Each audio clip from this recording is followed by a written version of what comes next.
नमस्ते दोस्तों, आज मैं आपके साथ उच्च न्यायालय के विषय में चर्चा करूंगा। इससे पहले हम राज्य के कई सारे चैप्टर्स को पढ़ चुके हैं, जैसे हमने राज्यपाल को पढ़ा है, मुख्यमंत्री पढ़ा है, विधान परिषद, विधानसभा, ये सारे चैप्टर्स हम पढ़ चुके हैं। और उच्च न्यायालय भी राज्य का एक हिस्सा है, भाग 6 में आता है, तो उस पर आज हम डिस्कस करेंगे। एक एक पहलू के विषय में डिस्कस करेंगे जहाँ से कोई भी प्रश्न आ सकता है, आते हैं, बहुत सारे प्रश्न आते हैं, क्योंकि अब ट्रेडिशन थोड़ा सा चेंज हुआ है। पिछले कुछ वर्षों से ऐसा देखा गया है कि केंद्र के पोर्शन से क्वेश्चन कम आते हैं और राज्य से ज़्यादा आते हैं। वो फिर आप विधान परिषद और विधानसभा की बात करें, या मुख्यमंत्री राज्यपाल की बात करें, या इधर उच्च न्यायालय की बात करें, क्योंकि ट्रेडिशन पिछले 5-6 सालों से ऐसा देखा जा रहा है कि केंद्र से क्वेश्चंस बिल्कुल आते हैं, क्योंकि केंद्र तो मेन पोर्शन है, लेकिन राज्य से ज़्यादा प्रश्न पूछे जाते हैं, तो राज्य पे विशेष ध्यान देने की ज़रूरत है। उच्च न्यायालय पर आने से पहले मैं कुछ विशेष ध्यान आपका ले जाना चाहता हूं सर्वोच्च न्यायालय की ओर।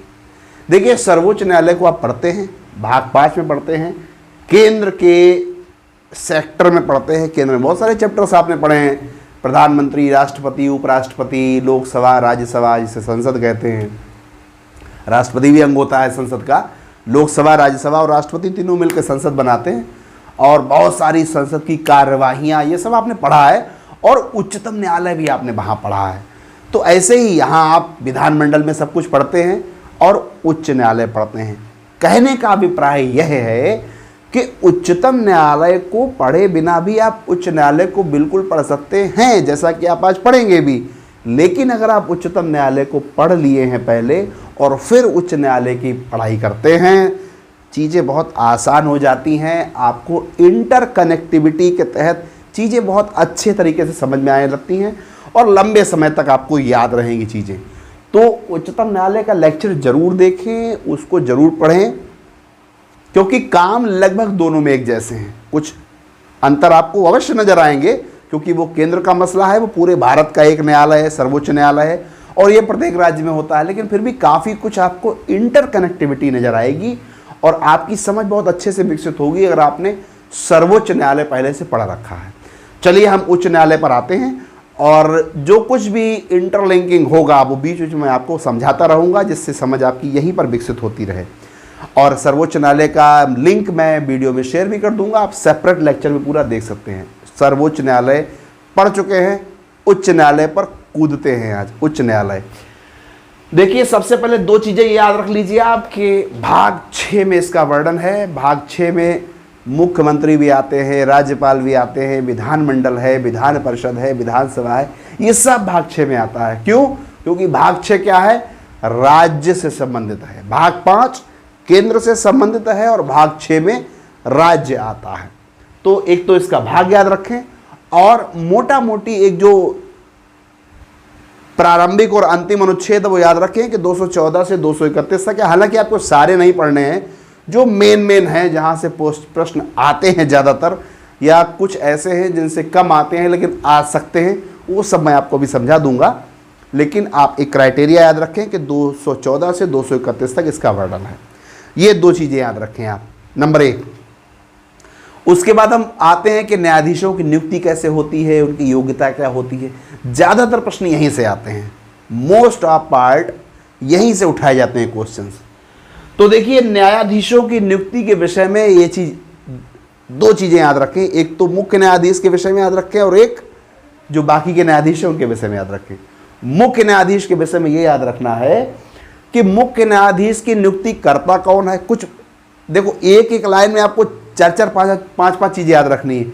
नियुक्ति कौन करता है, किसकी सलाह पे नियुक्ति होती है, त्याग पत्र किसको देता है, कौन उसका इस्तीफा लेता है, कौन पद से हटाता है, क्या उसकी प्रक्रिया है। तो ये कई सारे जो 1-1, 2-2 लाइन में क्वेश्चंस बनते हैं, ये बहुत डिस्टर्ब करते हैं बच्चों को पेपर में, तो आपको बहुत विस्तार समझाते हैं। देखिए, हम अगर पद की नियुक्ति की बात करें तो 2 पद होते हैं।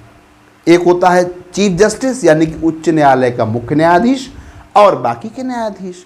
तो जो मुख्य न्यायाधीश होता है उसकी नियुक्ति भी राष्ट्रपति करता है, और अन्य न्यायाधीशों की नियुक्ति भी राष्ट्रपति करता है। पहली चीज़ तो आप याद रखें, वो चाहे उच्चतम न्यायालय का हो या उच्च न्यायालय का हो, चीफ जस्टिस ऑफ इंडिया हो या उच्च न्यायालय का न्यायाधीश हो, नियुक्ति राष्ट्रपति करते हैं। मोटा मोटी चीज़ याद रखिए नियुक्ति राष्ट्रपति करते हैं।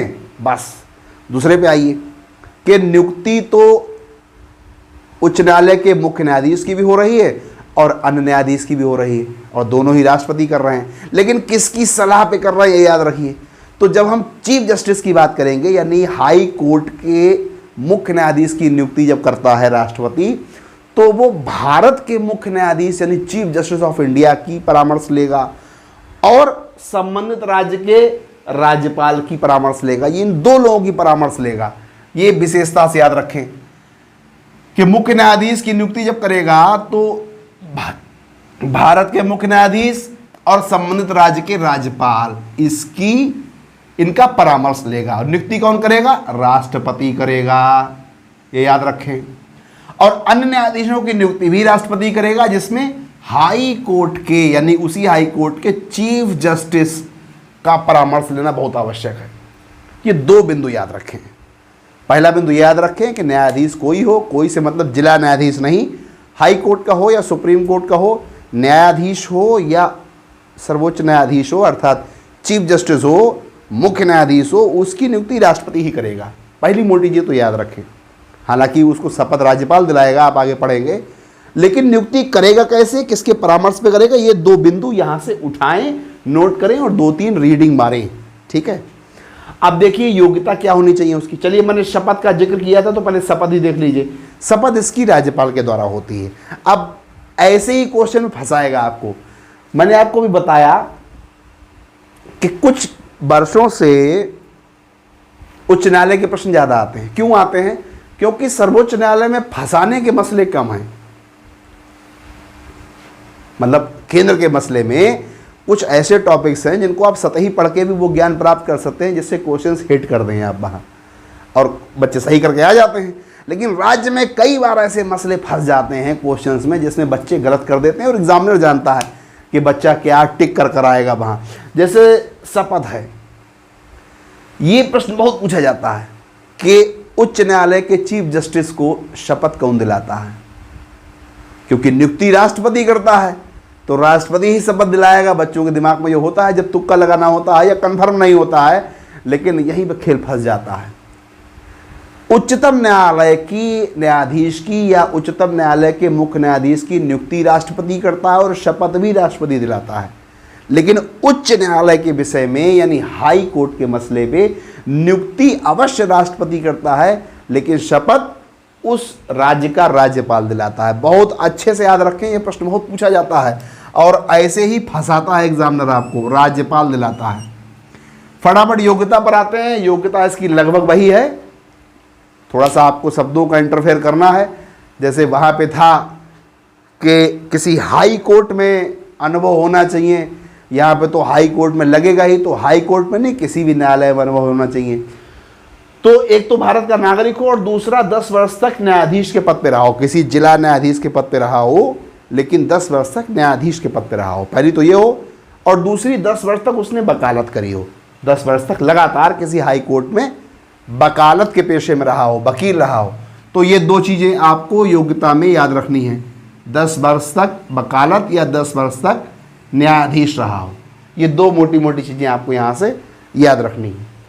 इनमें से कोई एक चीज़ हो और भारत का नागरिक हो। शपथ आपने समझ ली, राज्यपाल दिलाएगा। कार्यकाल देखिए, अब यहाँ पर आइए, यहाँ पर तुलना करिए। कार्यकाल में उच्चतम न्यायालय में कार्यकाल होता है 65 वर्ष। आपने पढ़ा, मैंने पढ़ाया आपको। 65 वर्ष तक कोई व्यक्ति उच्चतम न्यायालय का न्यायाधीश रह सकता है। अगर हम उच्च न्यायालय की बात करें तो यहाँ पे सीधे 3 वर्ष घटा दीजिए, 62 वर्ष। तो पहली चीज़ तो याद रखिए कि उच्चतम न्यायालय की तरह यहाँ 65 नहीं 62 वर्ष है। उच्चतम न्यायालय में 65 वर्ष और उच्च न्यायालय में 62 वर्ष। पहली चीज़ तो याद रखें।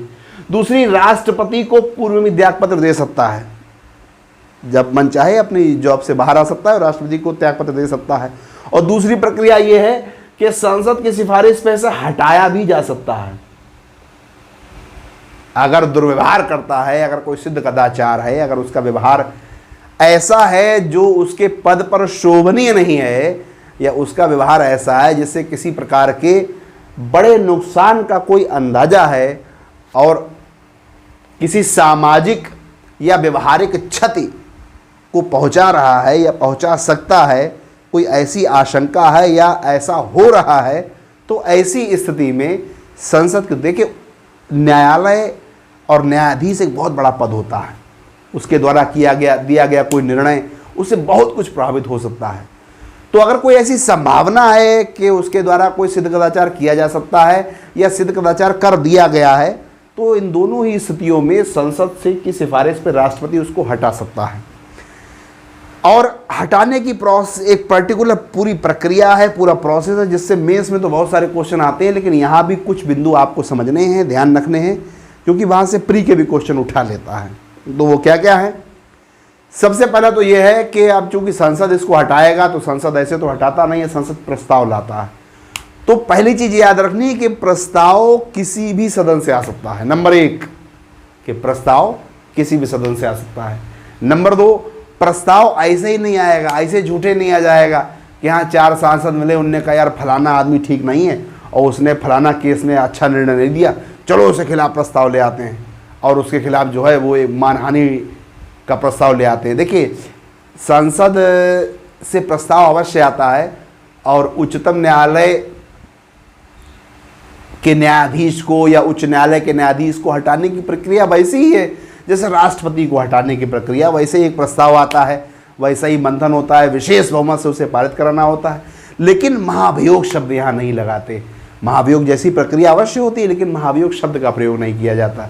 तो ऐसे ही नहीं कि 4-5 सांसद मिलके उस प्रस्ताव को ले आए और प्रस्ताव पारित हो गया, उससे विचार होने लगा और संसद का समय बर्बाद हो रहा है, भले ही वो अंतिम क्षण तक ना पहुंचे। तो उसके लिए क्राइटेरिया फिक्स कर दिया गया है कि अगर वो प्रस्ताव लोकसभा से आता है तो न्यूनतम 100 सदस्यों के हस्ताक्षर होने चाहिए, और अगर वो प्रस्ताव राज्यसभा से आता है तो न्यूनतम 50 सदस्यों के हस्ताक्षर हों। एक तो ये क्राइटेरिया याद रखिए, इससे भी क्वेश्चन आते हैं।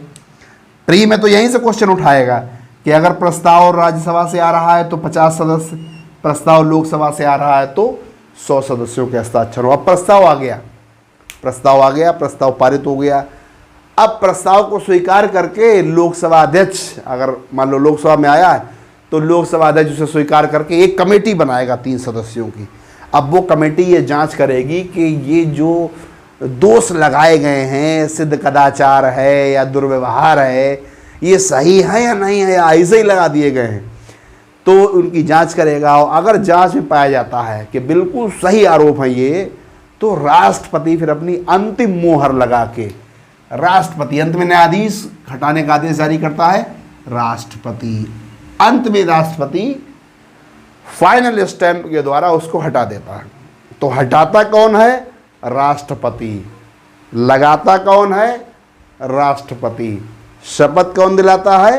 राज्यपाल। यहीं पर फंसाएगा आपको, इसलिए बहुत विशेषता से याद रखें।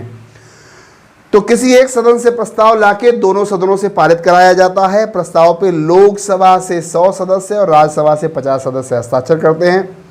अध्यक्ष प्रस्ताव को स्वीकार करके एक 3 सदस्यीय, इसमें ध्यान रखिए, एक 3 सदस्यीय, यही पूछ देगा कितने सदस्य होते हैं, तो 3 सदस्यीय समिति का गठन करता है जो प्रस्ताव की जांच करेगी, और अंत में अगर प्रस्ताव सही पाया जाता है तो उसको टाएं फेस कर दिया जाता है, हटा दिया जाता है। कौन हटाता है? राष्ट्रपति, महामहिम राष्ट्रपति महोदय हटाते हैं। तो ये आपका हटाने का प्रोसेस हो गया। आगे है न्यायाधीशों का स्थानांतरण।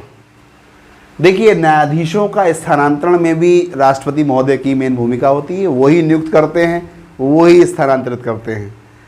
तो न्यायाधीशों का स्थानांतरण एक हाईकोर्ट से दूसरे हाईकोर्ट हो सकता है, राष्ट्रपति महोदय ये करते हैं, और चीफ जस्टिस ऑफ इंडिया के परामर्श पर यह काम होता है। तो 2 चीज़ें यहाँ पर आप याद रखें कि चीफ जस्टिस ऑफ इंडिया यानी कि भारत के मुख्य न्यायाधीश के परामर्श पर राष्ट्रपति महोदय किसी भी न्यायाधीश का स्थानांतरण एक हाईकोर्ट से दूसरे हाईकोर्ट कर देते हैं। ठीक है, एक हाईकोर्ट से दूसरे हाईकोर्ट उसका स्थानांतरण कर दिया जाता है। ये राष्ट्रपति महोदय करते हैं। राष्ट्रपति ही स्थानांतरण करते हैं, राष्ट्रपति ही पद से हटाते हैं, राष्ट्रपति ही पद पे लाते हैं, यानी नियुक्ति भी राष्ट्रपति करते हैं, पद से हटाते भी राष्ट्रपति हैं, और स्थानांतरण भी राष्ट्रपति करते हैं। एक काम करता है राज्यपाल, और वो है शपथ। याद रखें अच्छे से, यहां से बहुत क्वेश्चन आते हैं। तो अब देखिए, कुछ आपको आर्टिकल्स भी यहां पर याद रखने हैं बहुत अच्छे से, क्योंकि आर्टिकल से सवाल भी खूब आते हैं। अब वो जमाने चले गए जब आपसे मूल अधिकार के, ऐसा नहीं मूल अधिकार से अभी भी आते हैं सवाल, लेकिन मूल अधिकार से, मूल कर्तव्य से और शुरू के नागरिकता वागरिकता से आपने 40-50 आर्टिकल रट लिए, वहाँ सवाल आपको फंस गए। अब वो घोष घोष के अंदर से पूछता है और उसका प्रयास यही रहता है कि कम पूछे जाने वाले ज़्यादा पूछे, क्योंकि कम पूछे जाने वाले क्वेश्चन बच्चे कम पढ़ते हैं। तो वो सारे आर्टिकल जरूर पढ़ें जो आपको खुद भी आपका विवेक कह रहा है कि हाँ ये इंपॉर्टेंट है। तो देखिए, प्रत्येक राज्य में एक हाई कोर्ट होगा, 214 में लिखा है। कहने को तो 214 से 231 तक आपके लगभग 17-18 आर्टिकल हैं, लेकिन आपको पढ़ने 8-9 हैं मेन जहां से क्वेश्चन आपको 99% मिल जाएगा। तो प्रत्येक राज्य का एक हाई कोर्ट होगा, ये 214 में है। हाई कोर्ट अभिलेखी न्यायालय है। आपने सुप्रीम कोर्ट में भी एक इस प्रकार का एक आर्टिकल पढ़ा कि सुप्रीम कोर्ट भी अभिलेखी न्यायालय है और हाई कोर्ट भी अभिलेखी न्यायालय है। तो आप अभिलेखी न्यायालय को थोड़ा समझ लें। यहाँ पे देखिए, अभिलेखी न्यायालय का मतलब ये होता है कि जैसे सुप्रीम कोर्ट में आपने पढ़ा कि सुप्रीम कोर्ट एक अभिलेखी न्यायालय है, अर्थात उसके जो निर्णय होंगे वह एक साक्ष्य होंगे, वह एक नज़ीर की तरह पेश किए जाएंगे। अर्थात नीचे की जितनी भी अदालतें हैं वो उनके निर्णयों को साक्ष्यों के रूप में प्रस्तुत करेगी। अपने द्वारा दिए जाने वाले आगामी, जैसे सुप्रीम कोर्ट ने अपने किसी निर्णय में कुछ कहा, तो उसके बाद हाई कोर्ट या जिला कोर्ट, जिला न्यायालय जो है वो अपने द्वारा दिए जाने वाले किसी भी निर्णय में सुप्रीम कोर्ट के उस निर्णय का प्रयोग करेंगे, एक साक्ष्य के रूप में उसका प्रयोग करेंगे। दूसरा, अभिलेखी न्यायालय इसलिए भी कहा जाता है कि सुप्रीम कोर्ट के द्वारा, अगर हम सुप्रीम कोर्ट की बात करें, सुप्रीम कोर्ट के द्वारा दिए गए किसी भी निर्णय पे कोई प्रश्नवाचक चिन्ह नहीं उठा सकता। अगर उठाता है तो वह दंड का पात्र होगा और अवमानना की कैटेगरी में आएगा, जिसमें उसको 2000 रुपये का अर्थदंड या 6 महीने की सजा हो सकती है। ये सब मैंने बहुत विस्तार से पढ़ाया है। तो उसके अभिलेख जो होते हैं वो साक्ष्य के रूप में प्रयोग किए जाते हैं। नीचे की अदालतों के द्वारा उनको साक्ष्य के रूप में प्रयोग किया जाता है। अपने फैसलों में उनके द्वारा दिए गए निर्णयों का प्रयोग किया जाता है। तो वहाँ पे मैंने आपको सुप्रीम कोर्ट के विषय में बताया। यहाँ पे आप हाई कोर्ट के विषय में पढ़ रहे हैं, तो हाई कोर्ट के विषय में अभिलेखी न्यायालय का मतलब है कि हाई कोर्ट जो भी निर्णय देगा, जो भी तथ्य बोलेगा अपने फैसलों में, वो जिला न्यायालय उनको अपने फैसलों में प्रयोग करते हैं, उनके लिए साक्ष्य के रूप में होते हैं। वो एक तरीके से नजीर होती है, कहा जाता है ना, आपने सुना होगा कि सुप्रीम कोर्ट के फैसले नजीर होते हैं, तो वो नीचे वाली अदालतों के लिए होते हैं। ऐसे ही हाई कोर्ट के फैसले भी नजीर होते हैं, वो नीचे वाली अदालतों के लिए होते हैं, उनको अपने आने वाले फैसलों में वो प्रयोग करती हैं। 216 कहता है हाई कोर्ट का गठन होगा। 217 कहता है हाई कोर्ट के न्यायाधीशों की नियुक्ति। 219 हाई कोर्ट के न्यायाधीशों की शपथ।